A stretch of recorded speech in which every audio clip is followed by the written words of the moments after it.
Bismillahirrahmanirrahim.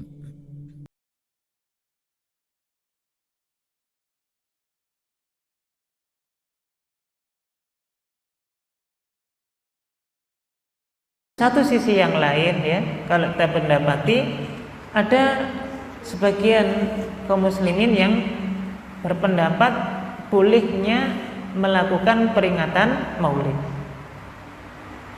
Dan kira-kira jamaah rahmati Allah, apa yang menjadi dasar kenapa kok kemudian dilakukan peringatan Maulid Nabi? Di antaranya adalah karena perayaan Maulid itu bagian dari bentuk ungkapan dan ungkapan kegembiraan serta kebanggaan kita terhadap Nabi Sallallahu Alaihi Wasallam. Jadi peringatan Maulid Nabi itu dianggap sebagai bentuk ungkapan dan ekspresi kegembiraan kita karena Nabi Sallallahu Alaihi Wasallam dilahirkan di muka bumi ini. Dan ini umumnya kemudian berdasar pada Quran surat Yunus ayat 58. Wa berfirman, "Qul bi fadlillahi wa bi rahmatihi fabidzalika falyafrahu huwa khairum mimma yajma'un." Dan dengan karunia Allah dan rahmatnya hendaklah dengan itu mereka bergembira. Maka secara umum ayat ini memerintahkan kita bergembira terhadap karunia yang Allah berikan kepada kita.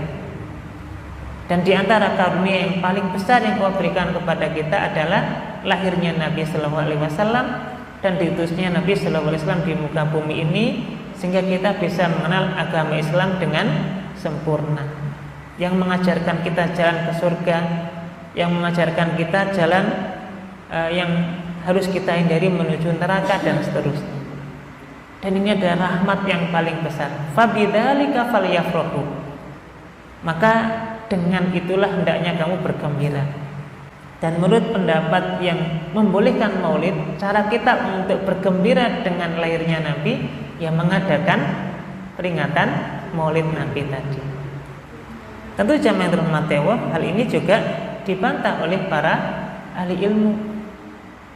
Tentu makna cara kita atau cara kita bergembira dengan Nabi adalah dengan mewujudkan kecintaan kita kepada Nabi Sallallahu Alaihi Wasallam, menjalankan perintahnya dan seterusnya tadi.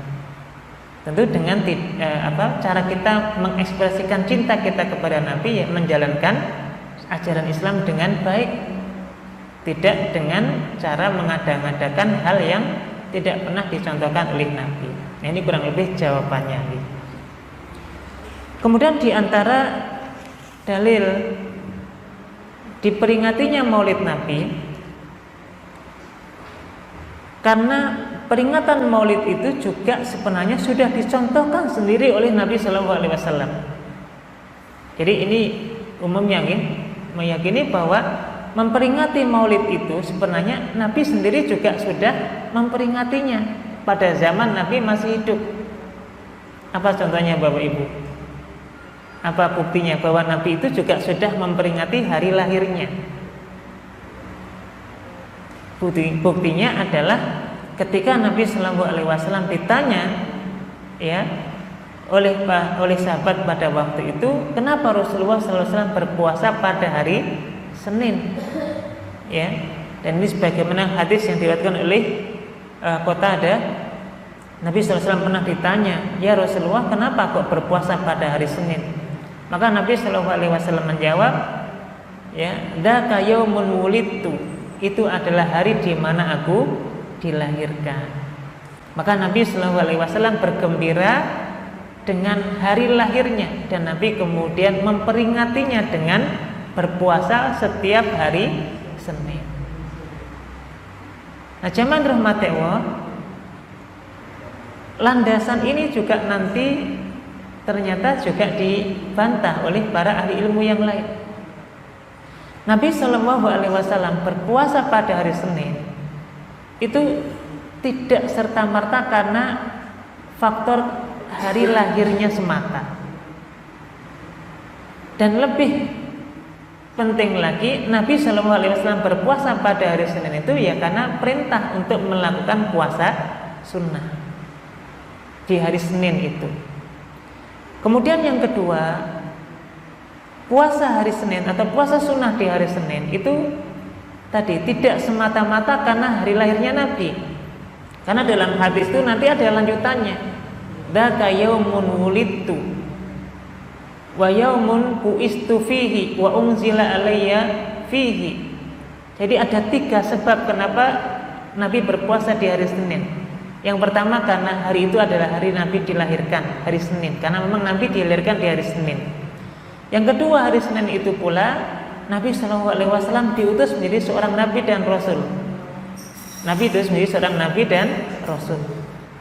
Yang ketiga, Nabi Shallallahu Alaihi Wasallam pada hari Senin itu juga Nabi diberikan wahyu, diturunkan Al-Quran kepada Nabi itu juga pada hari Senin.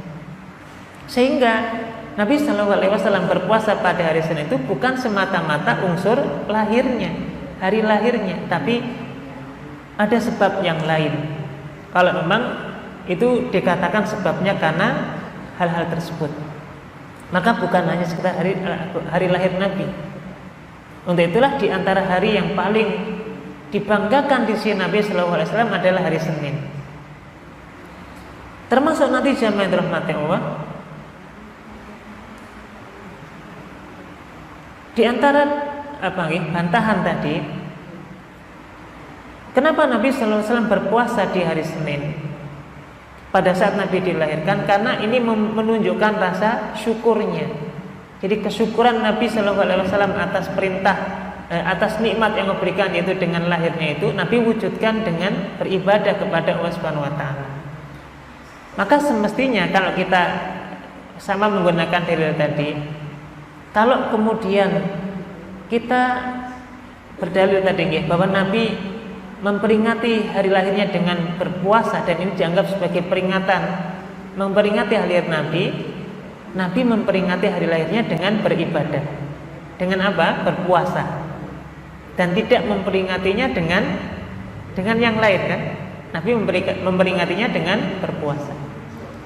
Taruhlah misalnya kalau kita menganggap bahwa ini adalah dalil tentang Maulid, bahwa maka Nabi Shallallahu Alaihi Wasallam memperingati hari lahirnya itu dengan beribadah, dengan berpuasa, dengan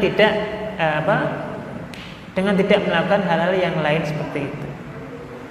Nah, wallahu a'lam, ya, pada dasarnya ini pun juga masih ada sanggahan-sanggahan dari para ahli ilmu yang lain. Nah,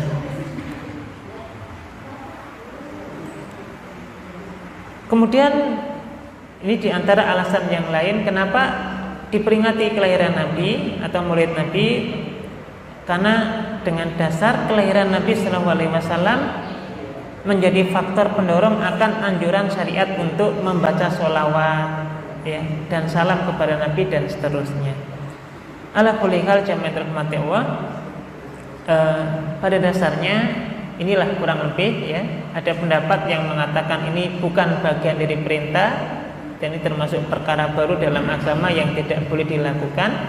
Jadi ada juga yang menyampaikan bahwa ini boleh dilakukan karena sebab-sebab tadi.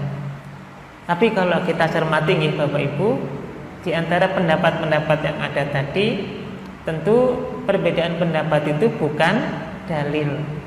Yang kita amalkan adalah pendapat yang lebih kuat. Pendapat yang lebih kuat ini yang kita jadikan sebagai acuan. Maka kalau kita lihat dari dalil-dalil yang ada atau dari landasan untuk mengamalkan Maulid itu sendiri, wallahu a'lam, ya, maka kita bisa lihat pendapat pertama tadi yang disampaikan oleh kelompok ulama-ulama Malikiyah atau Syafi'iyah tadi, ini wallahu a'lam, ya, justru lebih insya Allah yang lebih kuat, yang lebih aman untuk kita amalkan, yaitu tadi yang mengatakan bahwasanya pada dasarnya Maulid ini tidak pernah dicontohkan oleh Nabi, yang artinya kita tidak melakukannya.